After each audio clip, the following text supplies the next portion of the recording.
Hello, আসসালামু আলাইকুম। আজকে নিয়ে আসছি weight loss broccoli soup recipe.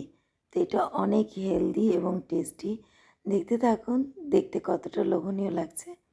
তো প্রথমে নিয়েছি ব্রকলি, বাদাম, তারপর কাঁচামরিচ, রসুন, তেজপাতা, তারপর এটা পিঙ্ক সল্ট আর হলো মটরশুঁটি। তো সব কিছু মিলে আমি এটাকে সিদ্ধ করে নেব। তেজপাতাটা ফেলে দিব। আপনি চাইলে পেঁয়াজ অ্যাড করতে পারেন। আমি পেঁয়াজটা অ্যাড করে নিই। ব্রকলিকে আমি একটু থেতো করে নিয়ে ব্লেন্ডারে একটু ঘুরিয়ে নিয়েছি। তারপরে এখানে আমি নিয়েছি একদম কুচি করে কাটা রসুন। আমি অলিভ অয়েল নিয়েছি, প্যানে অলিভ অয়েল নিয়ে কুচি করে কাটা রসুন দিয়ে দিলাম। রসুনটা একদম হালকা লাল লাল করে ভেজে নেবেন। ভেজে নেওয়ার পর আমি এই ব্রকলি এই স্যুপটা এখানে দিয়ে দিলাম।